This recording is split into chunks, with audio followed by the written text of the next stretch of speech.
Samuel Adams was a Boston firebrand and a passionate revolutionary who became known as the father of the American Revolution. Samuel Adams, a founding father and political philosopher, was born in Boston, Massachusetts on September 27, 1722. He came from a prosperous merchant family. He had an intense and unwavering commitment to liberty. Adams's business ventures were largely unsuccessful. He was educated at Harvard College, graduating in 1740 at the age of 18. He later earned a master's degree from Harvard in 1743. Then his father's brewery business fell into decline and the young Adams proved to be a poor businessman, more interested in politics than profits. Samuel Adams was a man of modest means who struggled financially throughout much of his life. He inherited his father's failing brewery in 1748. When the British began tightening their control over the American colonies in the 1760s, Adams, a tax collector in Boston, became increasingly vocal in his opposition to Crown policies. Adams organized resistance against the British taxation measures.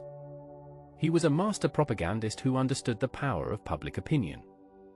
He knew how to rally the common people to the cause of independence. In 1764, Adams began writing articles opposing the Sugar Act. He argued that taxation without representation was tyranny.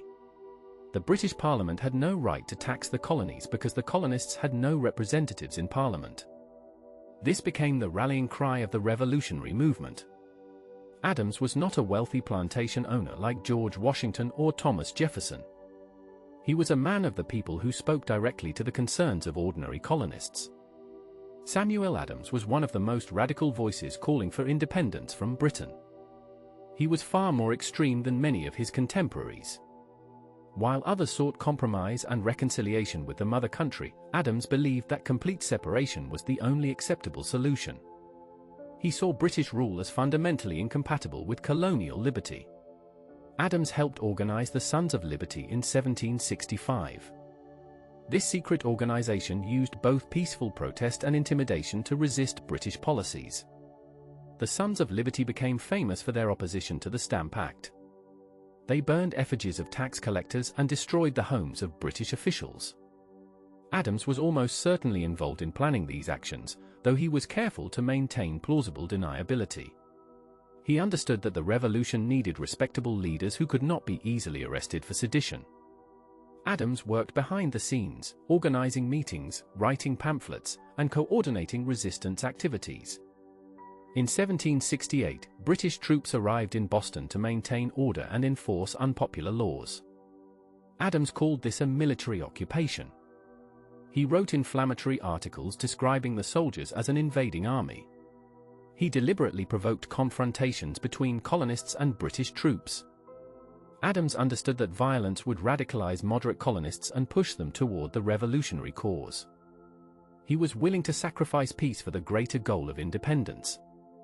On March 5, 1770, tensions between Bostonians and British soldiers exploded into violence. A confrontation on King Street resulted in British troops firing into a crowd of colonists, killing 5 men. Adams immediately recognized the propaganda value of this tragedy.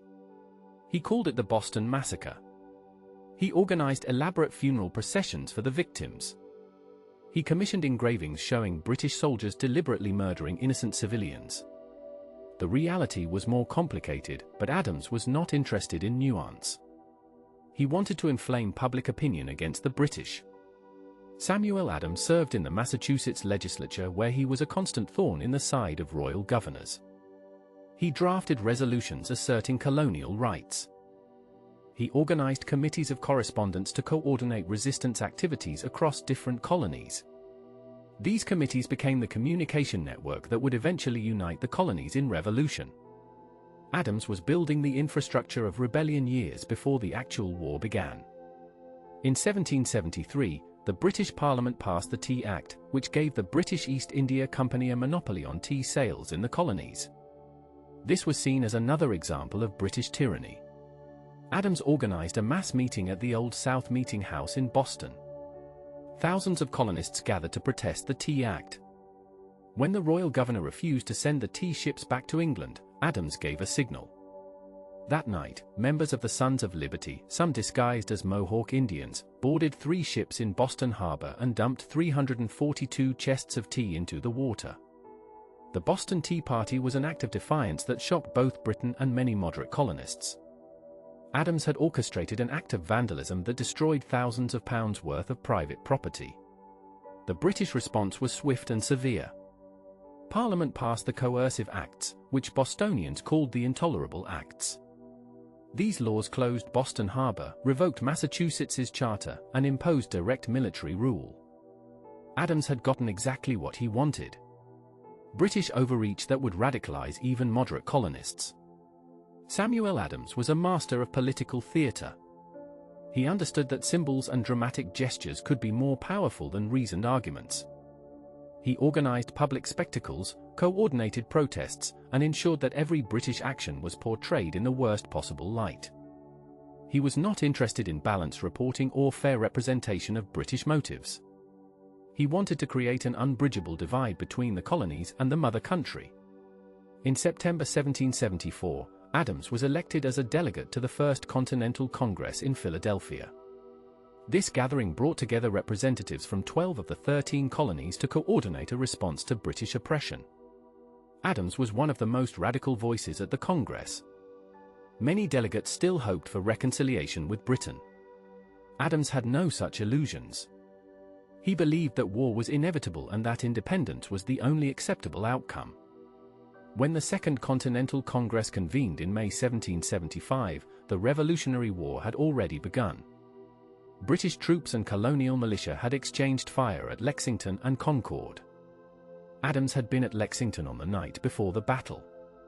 British troops had orders to arrest Adams and John Hancock, another prominent revolutionary.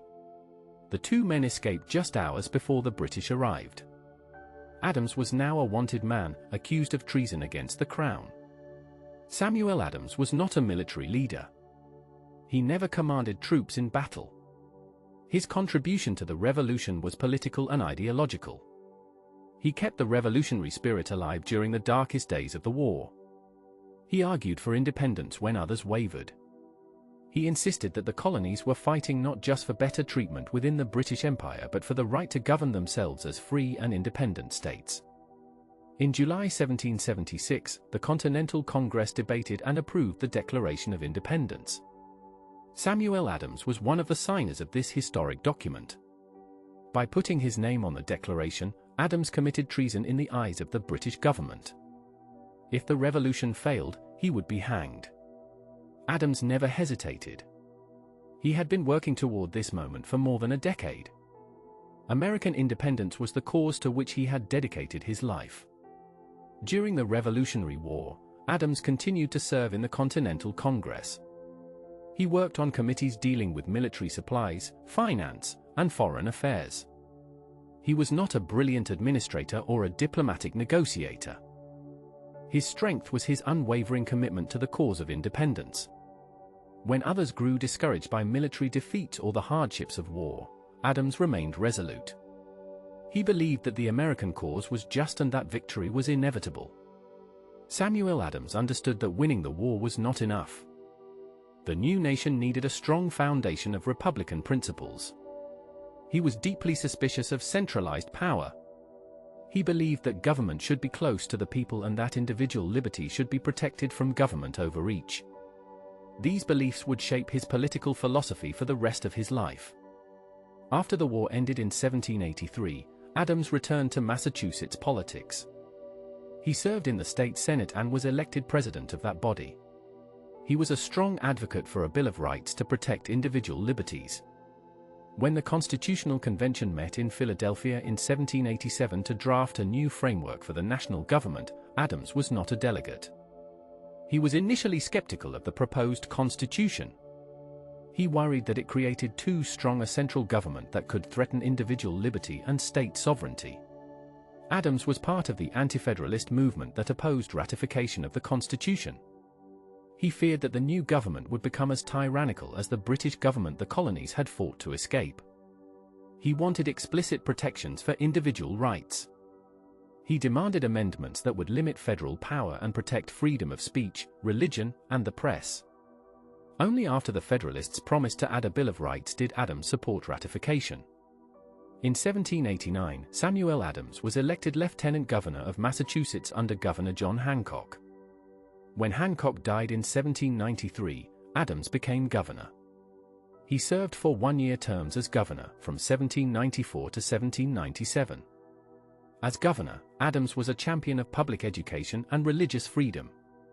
He supported policies that would help ordinary citizens rather than wealthy elites. He remained true to his revolutionary principles, believing that government existed to serve the people, not the other way around. Samuel Adams was a man of deep religious conviction. He was a Puritan who believed that America had a special destiny. He saw the American Revolution as part of God's plan to create a society based on liberty and virtue. Adams believed that a republic could only survive if its citizens were moral and virtuous.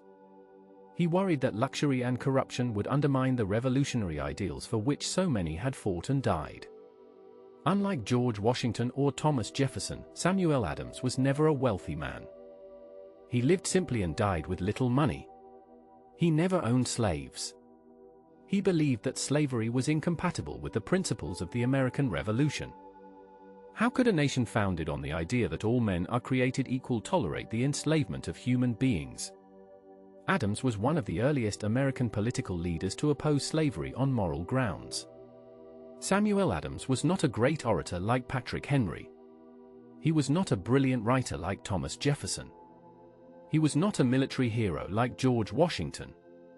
His genius was in organization and agitation. He knew how to build networks of resistance. He understood how to use propaganda to shape public opinion. He was willing to push events toward crisis when others sought compromise. Without Samuel Adams, the American Revolution might never have happened. Adams was sometimes called the last Puritan because he embodied the stern moral values of an earlier generation. He dressed plainly and lived frugally. He disapproved of fancy clothing, elaborate entertainments, and displays of wealth. He believed that the American Republic needed citizens who valued virtue over luxury, duty over pleasure, and the common good over individual gain. These values seemed old-fashioned even in his own time, but Adams never wavered in his convictions. In his later years, Samuel Adams watched as the nation he had helped create began to develop in ways he had not anticipated. Political parties emerged, dividing Americans into competing factions. The Federalists, led by Alexander Hamilton and John Adams, favored a strong central government and close ties with Britain. The Democratic Republicans, led by Thomas Jefferson and James Madison, favored limited federal power and sympathy with revolutionary France. Samuel Adams generally sided with the Democratic Republicans, though he was too old to play an active role in national politics. Samuel Adams retired from public life in 1797 at the age of 75. He had served the cause of American independence for more than 3 decades. He had risked his life, his fortune, and his reputation for the revolutionary cause. He had helped transform 13 British colonies into an independent nation. He had lived to see the Constitution ratified and the Bill of Rights adopted. He had witnessed the peaceful transfer of power from one president to another, proving that a republic could function without a king. On October 2, 1803, Samuel Adams died at his home in Boston at the age of 81. He was buried in the Granary Burying Ground alongside other patriots of the Revolution. Thousands of Bostonians lined the streets for his funeral procession. They mourned the passing of one of the last surviving leaders of the Revolution. Adams had outlived most of his revolutionary comrades. He had seen the nation survive its difficult birth and establish itself as a stable republic. Samuel Adams's legacy is complex and sometimes controversial. He was a radical who was willing to use violence and intimidation to achieve political goals. He was a propagandist who manipulated public opinion and distorted facts to serve his cause. He was an agitator who deliberately provoked conflicts that led to bloodshed. Yet he was also a man of principle who dedicated his life to the cause of human liberty. He believed passionately in self-government and individual rights. He helped create a nation founded on the revolutionary idea that governments derive their power from the consent of the governed. Without Samuel Adams, there might have been no Boston Tea Party, no committees of correspondence, no unified colonial resistance to British rule. He was the man who kept the revolutionary fire burning when others were ready to compromise. He was the agitator who made independence seem not just desirable but necessary. He was the organizer who built the networks that would sustain the revolutionary movement through years of war and hardship. Samuel Adams was truly the father of the American Revolution, the man who more than any other individual made American independence possible. He was not the most famous founder, not the most celebrated revolutionary leader, but he was perhaps the most essential. Without his tireless agitation, his brilliant propaganda, and his unwavering commitment to independence, the American Revolution might never have occurred. He was the spark that ignited the flame of liberty, and that flame continues to burn more than 2 centuries after his death.